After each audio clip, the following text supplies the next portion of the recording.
Class सब अब screens पे देखें। आज का जो हमारा टॉपिक है वो है क्लॉजेज इन मायस्क्यूएल। क्लॉजेज हम पहले भी पढ़ चुके हैं। ये जो स्पेशल कीवर्ड्स आप यूज करते हो, like select, like insert, like from, like where, ये कहलाते हैं मायस्क्यूएल के अंदर क्लॉजेस। क्या कहलाते हैं? In MySQL, a clause is a specific part of an SQL statement that serves to define or modify the operation being performed। यानी कि आपकी क्वेरी के अंदर मॉडिफिकेशन या चेंजेस, उनके बिहेवियर में चेंजेस करने के लिए किसका यूज किया जाता है?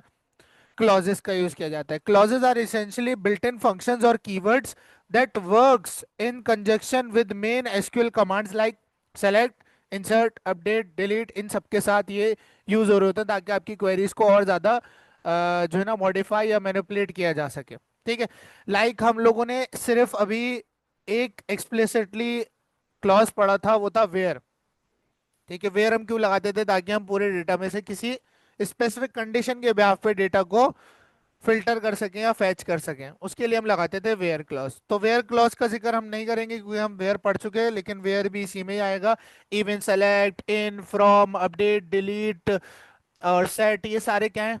ये सब क्लॉजेस कहलाते हैं। क्या कहलाते हैं? क्लॉजेस। ये प्री डिफाइंड फंक्शंस या कीवर्ड्स होते हैं माई स्किल के, जो आपकी क्वेरीज बनाने में हेल्प करते हैं और उनको मॉडिफाई या आपका जो रिजल्ट सेट है उनके बिहेवियर में चेंज करने के लिए यूज किए जाते हैं। अब यहाँ पर आपके पास जो सबसे पहला और आसान क्लॉज है वो है ऑर्डर बाय का। लेकिन ये सारे क्लॉज टेस्ट करने के लिए हमारे पास डेटा होना चाहिए। तो जल्दी से हम एक डेटा टेबल क्रिएट कर लेते हैं और जिसके ऊपर फिर हम लोग अपने क्लॉजेस अप्लाई करके टेस्ट करेंगे। तो जैम्प ओपन करते हैं और जैम्प ओपन करने के बाद अगेन मारियाडीबी शेल ओपन करेंगे और मारियाडीबी शेल में कर लेंगे हम लॉगिन। कैसे? MySQL dash u root. ठीक है। ये करने के बाद मैंने एक डेटाबेस क्रिएट कर लेना है। Create database my DB. ठीक है। एग्जिस्ट करता है, माई डबल डीबी कर देते हैं। ठीक है। Use my DB. और माई डीबी के बाद मैंने यहाँ पर क्या किया, मैंने एक टेबल क्रिएट करना है। मैं एक टेबल क्रिएट कर रहा हूँ, क्रिएट टेबल स्टूडेंट्स के नाम से एक टेबल क्रिएट कर रहा हूँ जिसके अंदर मैं सबसे पहले स्टूडेंट की आईडी लूंगा। ठीक है। जो कि इंटीजर डेटा टाइप की होगी, प्राइमरी की होगी इस टेबल की, और ऑटो इंक्रीमेंट के साथ होगी। ठीक है। ये सारे मैंने इसके ऊपर रूल्स लगा दिए। डन है? कोई गलती? ठीक है। स्पेलिंग मिस्टेक हो तो बताना। स्टूडेंट नेम आ गया आपके पास। स्टूडेंट नेम आपके पास आ गया, लाइक फॉर एग्जांपल वारचार 30 कर दिया सर हमने। ठीक है। फिर हमारे पास आ गई स्टूडेंट की एज आ गई। ठीक है, इंटीजर। मैंने कहा स्टूडेंट की ग्रेड आ जाएगी। ठीक है। ग्रेड भी हमारे पास वारचार के अंदर होगा। किसमें होगा? वारचार 40 होगा। ग्रेड के साथ मैंने कहा स्टूडेंट का सिटी भी ले लो। क्या ले लो? स्टूडेंट किस सिटी से बिलोंग कर रहा है, सिटी लिख देते हैं डायरेक्टली, वारचार 100 कर देते हैं इसे।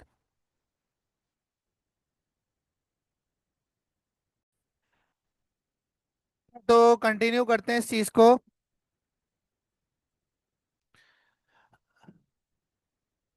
अब यहाँ पर हमारे पास स्टूडेंट ग्रेड के बाद हम सिटी ले रहे थे यहाँ पर। ठीक है। यहाँ पर हमने सिटी पुट किया और यहाँ पर वारचार हमने इसको कर दिया 100।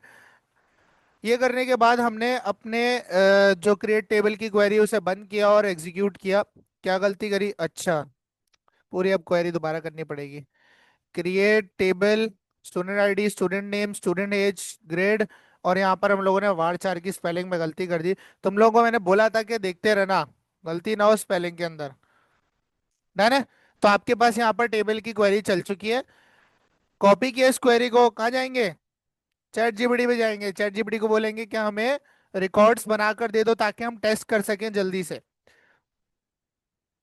इस दफा इसको कहते हैं हम 50 रॉज इंसर्ट क्वेरी।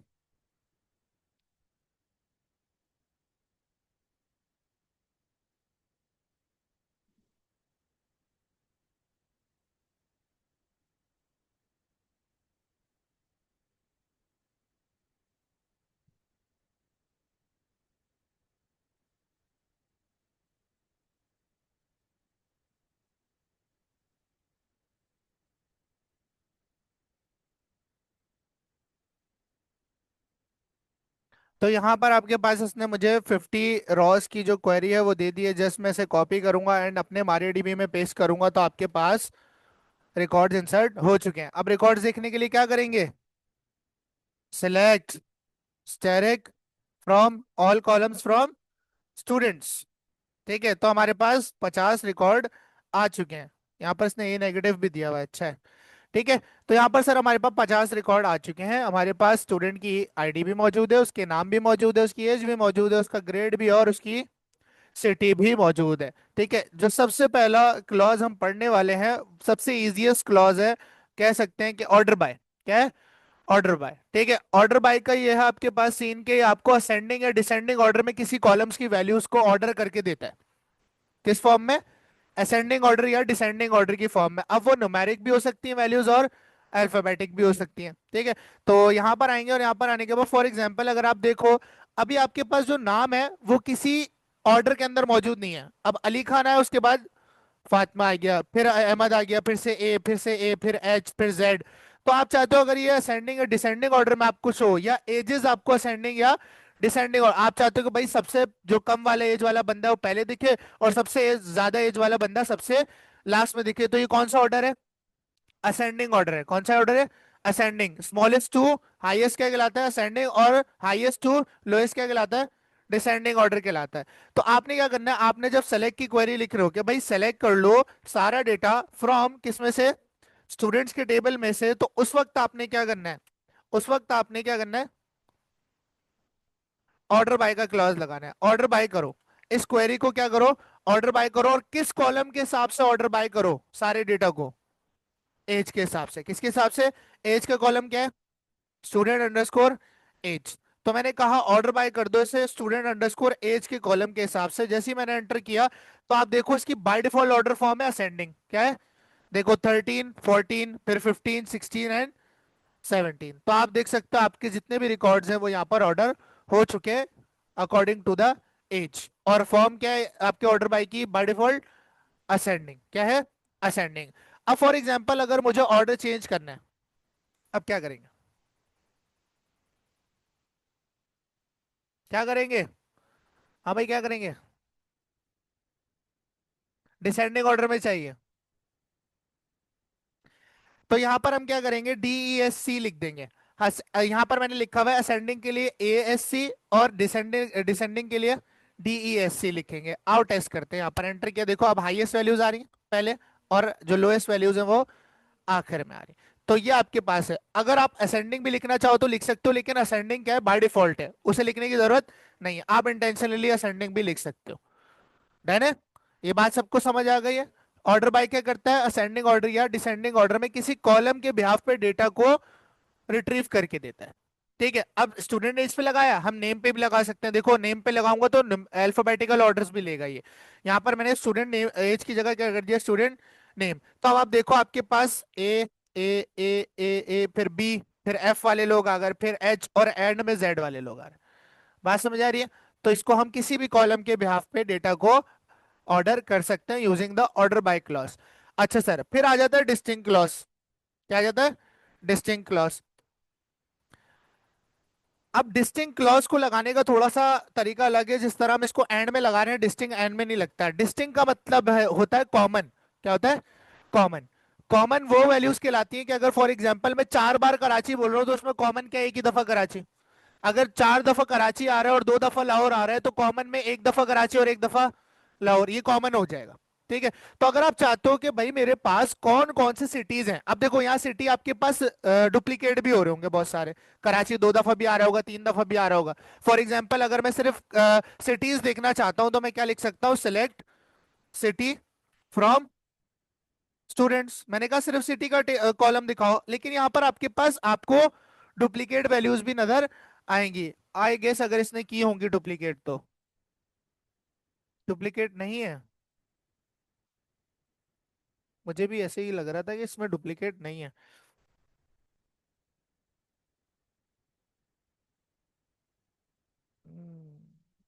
अच्छा चलो ग्रेड पे करते हैं, ग्रेड तो डुप्लीकेट है। ठीक है, एजेस भी डुप्लीकेट है, तो ग्रेड पे करके देखते हैं इसे। मैंने कहा कि सेलेक्ट, क्या कहा, ग्रेड फ्रॉम, नहीं क्या था, स्टूडेंट ग्रेड, क्या था, student underscore grade from students. तो आपके सामने ही आ गया। लेकिन आप चाहते हो कि भाई मेरे टेबल में कौन कौन से ग्रेड्स दिए गए बच्चों को वो कॉमन ग्रेड्स आ जाएं, ए डुप्लीकेट क्यों हो रहा है मेरे पास?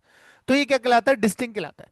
डिस्टिंक्ट यानी कॉमन, डिस्टिंक्ट यानी कॉमन, तो हम लिखेंगे सेलेक्ट डिस्टिंक्ट, क्या लिखेंगे, select distinct student grade from from students. यहां पर एंटर किया तो आप देख सकते हो आपके पास जितने कॉमन ग्रेड्स हैं वो आपके सामने आ चुके हैं। डिस्टिंक्ट क्लॉज आपको उस पर्टिकुलर कॉलम की कॉमन वैल्यूज निकाल कर दे देता है। अच्छा, अगर मैं डिस्टिंक्ट स्टूडेंट सिटी कर दूं, यहां पर मैं सिटी कर देता हूं, ठीक है, तो आपके सामने सारे ही आ रहे हैं क्योंकि इसने मुझे कोई डुप्लीकेट नहीं दिया, चैट जीपीटी ने जब क्वेरी बनाई है, मैं देखना भूल गया था, खैर ठीक है। तो अब आप जब डुप्लीकेट सिटीज होंगे तो उसमें भी एक ही बार आपको इसमें मिल रहा होगा रिकॉर्ड। तो आप देख सकते हो यहाँ पर मुझे सेलेक्ट करने पे डुप्लीकेट्स मिल रहे थे, डिस्टिंक्ट में मुझे डुप्लीकेट्स नहीं मिल रहे। मुझे बता रहे कि भाई जितना भी पूरा टेबल है उसके अंदर बच्चों को या तो ए ग्रेड मिला हुआ है, या बी मिला हुआ है, या सी मिला हुआ है, या ए नेगेटिव मिला हुआ है, इसके अलावा कोई ग्रेड मौजूद नहीं। तो ये कौन सा क्लॉज कहलाता है, डिस्टिंक्ट का क्लॉज कहलाता है। अच्छा, उसके बाद आ जाता है आपके पास वेयर के साथ एंड और कौन सा आ जाता है, एंड और फॉर एग्जाम्पल मैं वो स्टूडेंट्स देखना चाहता हूं जिनकी एज जो है वो 15 से अबव है, क्या है, 15 से अबव है। यहां मैं कंडीशन की बात कर रहा हूं, किसी सिचुएशन की बात कर रहा हूं, तो कंडीशन के लिए मैंने आपको क्लॉज बताया था, कौन सा यूज होता है, वेयर का क्लॉज यूज होता है। तो मैं यहां लिखूंगा सेलेक्ट कर लो सारा डेटा फ्रॉम किस में से, स्टूडेंट्स के टेबल में से, वेयर जहां पर student underscore age is greater than क्या हो, 15 हो, क्या हो, ग्रेटर देन 15 हो। एंटर किया तो अब आप देख सकते हो आपको सिर्फ वही बच्चे नजर आ रहे हैं जिनकी एजेस 15 से अबव है, यानी 16 17 18 इस तरह से होंगे। बात समझ आती है, ठीक है। अच्छा, अब मैं चाहता हूं कि मुझे वो बच्चे दिखें जिनकी एज 15 और 17 के बीच में। अब यहां अगर मैं दे रहा हूं student age is greater than 15, तो ग्रेटर देन 15 का मतलब है 15 से बड़ी और उससे कितनी भी बड़ी हो सकती है, पॉजिटिव इंफिनिटी तक, कोई इसकी मैक्सिमम लिमिट नहीं है। लेकिन अगर मैं रेंज देना चाहूं कि भाई यहां से यहां तक, ग्रेटर देन में तो आपने एक मिनिमम वैल्यू दे दी, ग्रेटर देन कितनी भी हो सकती है, लेस देन बोलूंगा तो लेस देन कितनी भी हो सकती है, लेकिन अगर रेंज देनी है तो यहां पर आपके पास बीच में एंड या और लगेगा, क्या लगेगा, एंड या और लगेगा, ठीक है। अब यहां देखो, मैं लिखूंगा select all columns from students table where student underscore age is greater than 15। और अगर मैं लेस देन की बात करूं 17 से, तो कैसे लिखूंगा, student underscore age is less than 17। ये दो कंडीशंस होगी। अब इन दोनों कंडीशन को फुलफिल करने के लिए लॉजिकल ऑपरेटर यानी एंड या और का यूज करेंगे। आप एंड यूज करोगे तो एंड आ जाएगा, ठीक है। अच्छा, एंड और में क्या फर्क था, प्रोग्रामिंग में पढ़ा था, ये कब लगते हैं, लॉजिकल ऑपरेटर्स एंड और कब लगते हैं, जब आपके पास एटलीस्ट दो कंडीशंस हो जाती हैं, दो से ज्यादा हो जाती हैं, एक एक्सप्रेशन पे ये नहीं लगता। अब हमारे पास दो कंडीशन थी तो बीच में एंड लगाना लाजमी है। अब ये क्यों होता है, क्योंकि ट्रुथ टेबल के मुताबिक ये कंडीशन भी आपको ट्रू फॉल्स देगी और ये कंडीशन भी ट्रू फॉल्स देगी। अब इन दोनों के बीच दो ट्रू फॉल्स होंगे, या तो एक से ट्रू मिल रहा होगा, एक से फॉल्स, या दोनों से ट्रू मिल रहा होगा, ट्रू ट्रू, दो ट्रू मिल रहे हैं। अब इनको इवेल्युएट करने के लिए क्या दोनों से ट्रू मिलने पे ट्रू चाहिए, एक से ट्रू मिले एक से फॉल्स मिले तो फॉल्स हो। तो ये सारी चीजें इवेल्युएट कौन करता है, ये लॉजिकल ऑपरेटर्स करते हैं, एंड और ये मैं आपको पढ़ा चुका हूं, ठीक है। अब मैं यहाँ सख्ती से कह रहा हूं कि आपके पास स्टूडेंट एज क्या हो उसकी, ग्रेटर देन 15 हो, और and student age is less than 17। Enter करते हैं तो अब आप देखो सिर्फ 15 और 17 के बीच वाले बच्चे यार। अच्छा, इसका एक और यूज केस देखो। अब एंड और समझाता हूं। अब यहां पर आप देख सकते हो कि मैं कह रहा हूं कि मुझे select asterisk from students where student की आईडी बराबर हो 4 के, किसके, मैं किसको टारगेट कर रहा हूं, आयशा मलिक वाले रिकॉर्ड को। रिकॉर्ड देखो ना, मैं किस वाले रिकॉर्ड को टारगेट कर रहा हूं, आयशा मलिक वाले रिकॉर्ड को। मैं कह रहा हूं क्वेरी के अंदर के भाई सेलेक्ट कर लो, रिट्रीव कर लो वो सारा डेटा स्टूडेंट्स के टेबल में से, वेयर जहां पर स्टूडेंट की आईडी क्या हो, 4 हो। और उसके साथ साथ मैं एक और कंडीशन देना चाहता हूं, एंड स्टूडेंट का जो स्टूडेंट की जो एज है वो 16 होनी चाहिए, क्या होनी चाहिए, 16। क्या मुझे बताओ जो स्टूडेंट आईडी 4 है उसकी जो एज है क्या वो 16 है, तो दोनों कंडीशंस मैच करती हैं, स्टूडेंट आईडी भी उसकी 4 है और उसकी एज भी क्या है, 16 है। तो यहाँ एंटर करूंगा मुझे आयशा मलिक का रिकॉर्ड मिल जाएगा। अच्छा, फॉर एग्जाम्पल यहाँ मैं कर दूं 17, अब स्टूडेंट आईडी 4 तो मौजूद है, लेकिन उस स्टूडेंट आईडी 4 वाली जो लड़की है उसकी जो एज है वो 17 नहीं है। तो आपका जो एंड है वो क्या कहता है? जब आप दो कंडीशंस लिखते हो, दो एक्सप्रेशन, और उसके बीच में लगा होता है एंड, क्या लगा होता है? एंड। तो एंड ऑपरेटर कहता है कि भाई जब आपके पास लेफ्ट हैंड साइड वाला एक्सप्रेशन और राइट हैंड साइड वाला एक्सप्रेशन दोनों मुझे ट्रू देंगे, क्या देंगे? ट्रू देंगे, जब भी मैं काम करूंगा। अगर कोई एक भी फॉल्स हो जाएगा तो ये काम, ये आपको कोई रिकॉर्ड नहीं देगा, आपको फॉल्स मिलेगा। क्या मिलेगा? फॉल्स मिलेगा। अच्छा, इसके बरक्स अगर और लगाओ, एक एक्सप्रेशन हो और इसके बीच में और लगाओ और यहाँ पर एक और एक्सप्रेशन हो, तो और कहते हैं कि भाई एक भी ट्रू हो जाए तो मैं आपको क्या दूंगा? काम करके दूंगा, आपको ट्रू दूंगा। क्या दूंगा? ट्रू दूंगा। अब यहाँ देखो, आपके पास एक कंडीशन मैट हो रही है। क्या कंडीशन मैट हो रही है? कि आपके पास आईडी 4 वाली बच्ची मौजूद है, लेकिन उसकी एज क्या है? 16, सॉरी 17 नहीं है। 17 नहीं है। एंटर करता हूं, क्या कह रहा है? ऐसा कोई रिकॉर्ड मौजूद ही नहीं है। अच्छा, इसी के अंदर अगर मैं और लगा दूं, अब देखो, अब क्या होगा? अब आईडी 4 वाली बच्ची तो है, लेकिन उसकी एज क्या है? 16 है। एंटर किया, अब ये मुझे आयशा मलिक भी लाके देगा और वो सारे बच्चे भी लाके देगा जिसकी एज क्या है? 17 है। ये फर्क है एंड और में। और दोनों कंडीशंस मेट होने पे चलता है, और सॉरी एंड दोनों कंडीशंस मेट होने पे चलता है, और किसी एक कंडीशन पे भी चल जाता है। भाई एंड के केस में क्या था? वो कह रहा था अगर आप कह रहे हो स्टूडेंट आईडी 4 वाली बच्ची है तो उसकी एज भी क्या होनी चाहिए? 16, जब भी आपको रिकॉर्ड मिलेगा, वरना रिकॉर्ड नहीं मिलेगा। लेकिन और क्या कह रहा है? और कह रहा है भाई मैं तुम्हें ये वाला भी इवेलुएट करके दे दूंगा और सारे बच्चे वो भी दे दूंगा जिनकी एज क्या है? 17। चाहे बच्ची की एज 17 है नहीं है 4 वाली की, वो ये चेक नहीं करेगा। एंड और समझ आया? ठीक है। तो ये आपके पास एंड और क्लॉज है जो दो या दो से ज्यादा एक्सप्रेशंस के बीच यूज किए जाते हैं। ठीक है, तो हमने ये भी पढ़ लिया सर। अच्छा, इन्हीं के साथ एक आता है बिटवीन। क्या आता है? बिटवीन। हम एंड से भी, एंड का यूज करते हुए भी रेंज बना सकते हैं। अभी हम लोगों ने रेंज बनाई कि age is greater than 15 and age is less than 17। 15 और 17 के बीच जो एज वाले बच्चे हैं वो मुझे देखने, मैंने रेंज बनाई थी। इससे भी बना सकते हैं, और हम बिटवीन से भी रेंज क्रिएट कर सकते हैं। ये बेसिकली रेंज क्रिएट करने के लिए यूज होता है। बिटवीन का मतलब क्या है? दरमियान में। ठीक है। अच्छा, अब यहाँ लिखते हैं सर सेलेक्ट कर लो वो सारा डेटा फ्रॉम किसमें से? स्टूडेंट्स के टेबल में से। वेयर।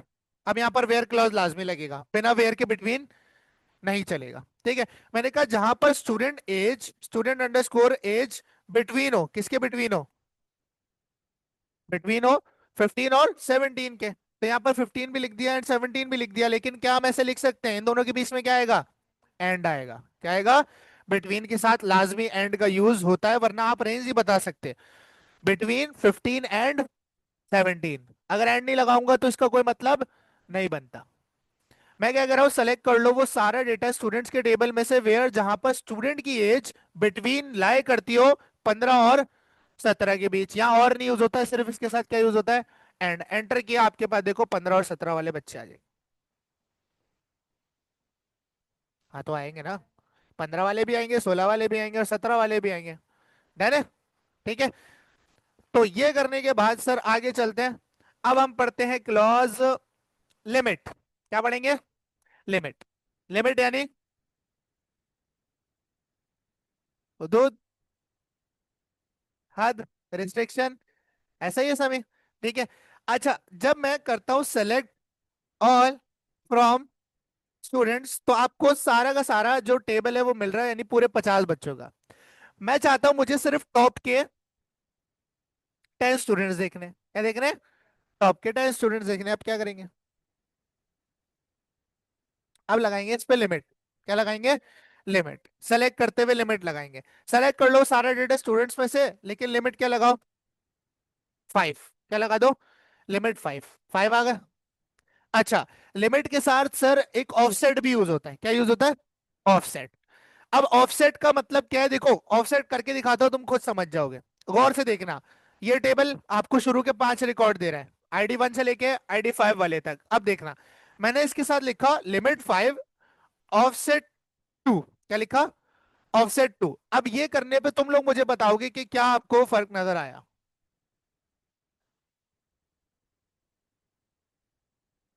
उसने शुरू के 2 रिकॉर्ड मिस कर दिए और दूसरे के बाद से उसने मुझे 5 रिकॉर्ड दिए। इसका मतलब है कि मैं रिकॉर्ड्स को स्किप भी कर सकता हूँ using the offset clause, using the offset clause. और ऑफसेट हमेशा लिमिट के साथ ही यूज होता है, बिना लिमिट के यूज नहीं होगा। ठीक है। अब देखो फॉर एग्जांपल मैं लगाता हूं कि मुझे 10 रिकॉर्ड चाहिए, लेकिन मैं 10 स्किप करना चाहता हूं। अब यहां मुझे रिकॉर्ड कितने दिखेंगे? 10 से लेके 20 आईडी वाले दिखेंगे, क्योंकि मैंने बोला लिमिट क्या होगी 10, लेकिन शुरू के क्या करने, 10 स्किप करने। तो यहां पर एंटर किया, 11 से 20 वाले नजर आ रहे हैं। तो ऑफसेट ये करता है आपके पास। डन है? ये बात समझ आ गई है?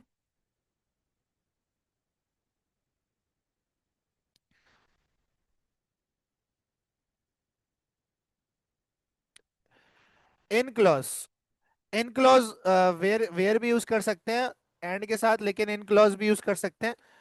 इसके अलावा ग्रुप बाय हैविंग रह गया हमारे पास। लाइक, लाइक थोड़ा सा हमारे पास डिस्क्रिप्टिव है, लाइक तुम लोग बताओगे।